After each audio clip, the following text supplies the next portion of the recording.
এবারের ঈদটা একদমই সাদামাটা ছিল, কোনো হইচই নেই, কোনো মানুষজন নেই, আমরা মিলেই ঈদ করলাম। এবার ঈদে আমার যা আসেনি, বাচ্চারা আসেনি, তাই তেমন একটা মজাও হয়নি।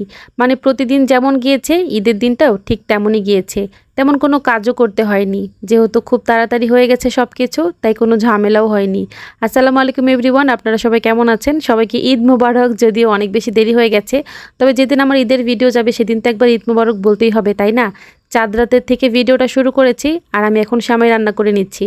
এবারে আমি সম্পূর্ণ কাজ একাই করেছি, আমার যা ছিল না, আমার শাশুড়ি মা একটু হেল্প করেছে, আর সম্পূর্ণ কাজ আমিই করেছি। আমরা সবসময় চাঁদ রাতের দিন সেমাই রান্না করে রাখি। লাচ্ছা সেমাই রান্না করার জন্য দুধ জাল করে নিচ্ছি চিনি আর নারিকেল দিয়ে, আর এদিক থেকে আমি ডিম ভেঙে নিচ্ছি।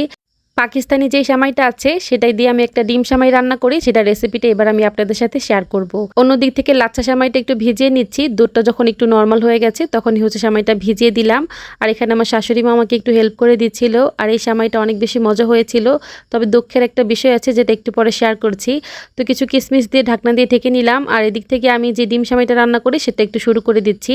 4টা ডিম নিয়েছি আমি এখানে, আর স্বাদ মতো চিনি দিয়ে দিচ্ছি।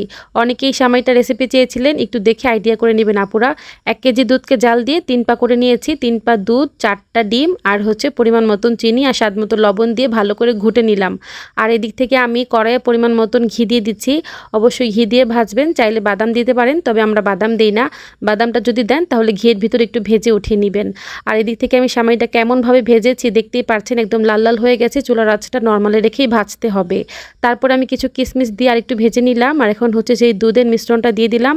অবশ্যই দুধটা জাল করে ঠান্ডা করে নেবেন, নাহলে কিন্তু ডিমটা আগেই জমে যাবে। ডিম, দুধ আর চিনির মিশ্রণটা দেওয়ার কিছুক্ষণ পরে দেখবেন শুকিয়ে যাবে, আর এই অবস্থাতে চুলার আঁচটা একদমই কমিয়ে ঢাকনা দিয়ে ঢেকে রেখে দিবেন। কিছুক্ষণ পরে চুলাটা বন্ধ করে দিবেন, এমনিতেই শুকিয়ে থাকবে। যদিও পারফেক্ট রেসিপি হয়নি, তবে আমি জানি আমার আপুর আইডিয়া করে নিয়েছেন কিভাবে করে রান্না করতে হয়। চাইলে অল্প একটু করে রান্না করে দেখতে পারেন, মজা লাগলে একটু বেশি করে রান্না করবেন। যদি হয়ে যায় তাহলে তো হয়ে গেল। আর এই হচ্ছে ঈদের দিন সকালবেলা উঠে আমার জামাই নামাজ পড়ে আসার সময় কিছু বকুল ফুল নিয়ে এসেছে আমার জন্য। আমার 3 ধরনের ফুল খুবই পছন্দ, বকুল ফুল, শিউলি ফুল আর হচ্ছে হাসনা হেনা ফুল। এই 3টা ফুল আমার খুবই পছন্দ। তো যাই হোক, পরের দিন তো সকালবেলা মাংস কাটাকাটি নিয়ে সবাই ব্যস্ত। সবাই বলতে আমার জামাই, আমার ভাসুর আর পাশের বাড়ির ভাবি ভুড়ি নিয়ে ব্যস্ত। তো সবাই মিলে কাজ করে নিচ্ছে। আমার শাশুড়ি মা হচ্ছে মেহেরিমাকে রেখেছে, আমি হচ্ছে রান্নাবান্না করে নিয়েছি। 2 ধরনের মাংস রান্না করব, একটা হচ্ছে ঝাল মাংস আর একটা হচ্ছে খাসির কোরমা। আমি হচ্ছে মাংস ধুয়ে নিচ্ছিলাম আর সবাই হচ্ছে মাংস গুছাচ্ছিল। তো যতটুকু যা করার সবকিছু করে হচ্ছে আমাদের কাজ একদম 12টার ভিতরে আমাদের সবকিছু হয়ে গেছে। রান্নাবান্না আমার 1টার ভিতরে শেষ হয়ে গেছে। আজকে তো রান্নাবান্না করেছি আর খাওয়া দাওয়া করে ঘুমিয়েছি, এই হচ্ছে কাজ। তো মাংস রান্না করার জন্য সব ধরনের মশলা উঠিয়ে নিচ্ছিলাম। এখানে সব ধরনের মশলা উঠিয়ে তারপর পেঁয়াজটাকে একটু ভেজে মশলাগুলো দিয়ে ভালো করে কষিয়ে মাংস দিয়ে দিচ্ছি। একদম সাধারণভাবেই রান্না, তবে আমার আজকে 2টা মাংস রান্নায় খুবই মজা হয়েছিল। সবাই অনেক বেশি প্রশংসা করেছে, বিশেষ করে আমার হাজব্যান্ড। ওনার কাছে নাকি কোরমাটা অনেক বেশি মজা হয়েছে। তো আজকে না আপনাদের সাথে কোরমা রেসিপিটাও একটু শেয়ার করি।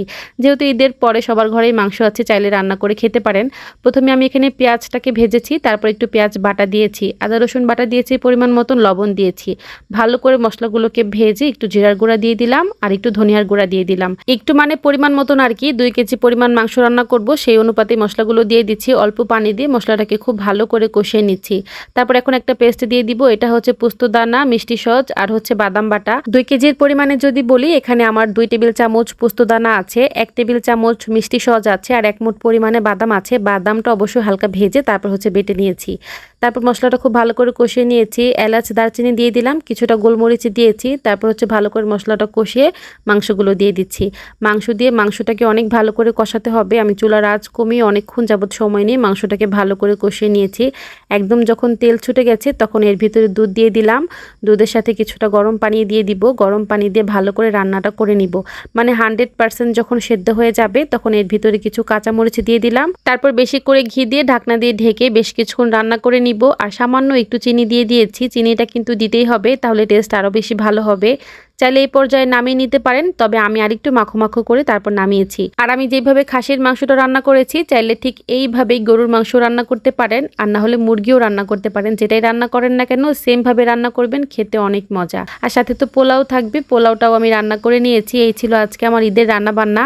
ঈদ মানেই বাড়ি ভরা মানুষ থাকবে, হইচই হবে, আনন্দ ফুর্তি হবে, এছাড়া তো ঈদ ভালোই লাগে না। তো বাড়িতে কোনো মানুষ নাই, মনে হচ্ছিল যে নর্মাল দিনের মতনই আমরা একটা খাসি জবাই করেছি, রান্না করে খেলাম, এমনই লেগেছে। তো যাই হোক, কিছুই করার নাই, যখন যেভাবে করে জীবন যাবে তখন সেইভাবে করে জীবন কাটাতে হবে। আর এই তো আমি খাওয়া দাওয়া করে নিচ্ছি। লাস্টে আমার জামাই 2টা হাড্ডি দিয়ে গেল, হাড্ডি 2টা খুব মজা করেই খেলাম। তারপর দই খেতে খেতে বিদায় নিয়ে নিব। তবে এই দই চাইতে আমার ভাসুরের বানানো দই অনেক মজা, যেটা আমরা প্রতিবার ঈদে ঘরেই বানাই, তবে এবার আর বানানো হয়নি। তো এই হচ্ছে আমার ভিডিও। সবাই অনেক বেশি ভালো থাকবেন। আল্লাহ হাফেজ, ঈদ মোবারক।